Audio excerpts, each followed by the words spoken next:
Life coach, therapist and hypnotist.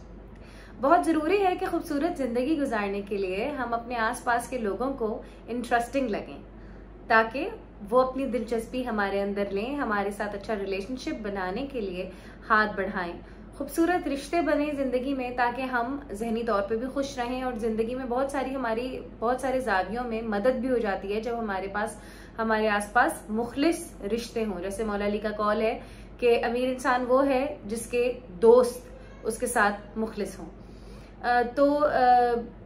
मैंने ये चीज़ भी अपनी ज़िंदगी में बहुत ज़्यादा रियलाइज़ की और बहुत ज़्यादा एक्सपीरियंस की कि मुश्किल घड़ियाँ निकल जाती हैं जब आपके दोस्त मुखलिस होते हैं। अब वो दोस्त बनाए कैसे जाएं? सबसे पहले तो आपने अपनी ज़ात को उनके लिए इंटरेस्टिंग बनाना है।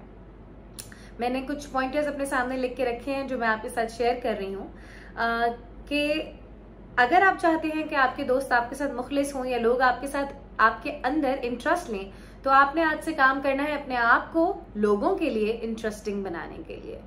इसका मतलब ये कतई नहीं है कि आपको लोगों की अप्रूवल की और वैलिडेशन की आज से जरूरत पड़ जाएगी। आप लोगों से सर्टिफिकेट लेना चाहते हैं कि आप इंटरेस्टिंग हैं, ऐसी बात बिल्कुल भी नहीं है। हाँ, कम्युनिकेशन के लिए, लोगों से बातचीत करने के लिए, रिश्ते बनाने के लिए जो क्वालिटीज आपके अंदर होने चाहिए, मैं वो सब आपको बता रही हूँ। देखिए, सबसे पहले तो अपने अंदर सेंस ऑफ ह्यूमर डेवलप करना है। हम लोग ये सोच लेते हैं कि अगर हम सीरियस मुंह बना के बैठ जाएंगे या लोगों से बातें नहीं करेंगे या हम थोड़े अपने टैंट्रम्स थ्रो करेंगे या खामोश रहना ही बुर्दबारी है, तो ऐसा बिल्कुल भी नहीं है। देखिए, बुर्दबारी अपनी जगह, रोब अपनी जगह, मगर जिंदगी में बैलेंस बहुत जरूरी है। जितना जरूरी कुछ मौकों पे खामोश रहना जरूरी है, जितना ज्यादा कुछ मौकों पे एक बुर्दबारी से काम लेना जरूरी है, बिल्कुल उसी तरह कुछ मौकों पे हंसी मजाक भी बहुत ज्यादा जरूरी होता है। कभी कभी वो लोग जो हमसे मिल रहे होते हैं या हमारे आसपास के जो लोग होते हैं, जब वो सैड या डिप्रेस्ड होके आपके पास आते हैं तो आप उनको बहुत इंटरेस्टिंग लगना शुरू हो जाते हैं या उनके दिल में आपके लिए मोहब्बत पैदा हो जाती है जब आप उनके साथ खुशउस्लूबी से हंसी मजाक भी एक लाइटर नोट पे भी करते हैं। वो लोग जो हर महफिल में सख्त रवैया या सख्त अल्फाजों में बात करते हैं, लोग कुछ अरसे बाद उनसे दूर भागना शुरू हो जाते हैं। उसके बाद बहुत इंपॉर्टेंट एक पॉइंट जो कि मैंने भी, जब मैं थेरेपी सीख रही थी, जब मैं एनएलपी सीख रही थी, तो मैंने सीखा था कि ask interesting questions, ask intelligent questions. सवाल तो करना चाहिए, मगर वो सवाल जो है वो इंटेलिजेंट और इंटरेस्टिंग होना चाहिए। कुछ ऐसे सवाल जो आगे वाले ने अपनी जात से भी कभी ना किए हों, तो वो सवाल जो है वो उसके जहन में कहीं ना कहीं रह जाएगा और फिर जब भी वो सवाल के बारे में सोचेगा तो उसको आप याद आ जाएंगे। या सवाल से ऐसी कन्वर्सेशन डेवलप हो जाएगी जो कि आगे प्रोलॉन्ग कर सकेगी। ये वाले सवाल कि क्या हाल है, कैसे हैं आप, तबीयत ठीक है आपकी, बच्चे कैसे हैं, इससे आगे क्या इंटरेस्टिंग सवाल हो सकते हैं, जैसे कि आपके हॉबीज क्या हैं। ये भी एक बहुत बेसिक सा क्वेश्चन है। अगर आपको पेंटिंग करना पसंद है तो वो पेंटिंग करना पसंद क्यों है, पेंटिंग में रंग कौन कौन से इस्तेमाल करना पसंद है, क्या चीज आपके लिए क्या रिप्रेजेंट करती है, आपने जिंदगी में पहली दफा जो पेंटिंग बनाई थी वो बनाते हुए आपके जहन में क्या ख्यालात थे, और इस किस्म की बातें। ये मैं आपको एक मिसाल दे रही हूँ। और आप ये बातें करते हुए लोगों से ये नोट करें कि उनका इंटरेस्ट किसके अंदर है। जिस चीज में अगले का इंटरेस्ट हो उसके बारे में बात करना शुरू करें, क्योंकि पहले तो आपने आगे वाले को इम्पोर्टेंस भी देनी है और उसके इंटरेस्ट के बारे में बात करनी है। जब आप अगले के इंटरेस्ट के बारे में बात करेंगे तो ही उसका इंटरेस्ट आपके अंदर या आपकी करी हुई कन्वर्सेशन में डेवलप होगा।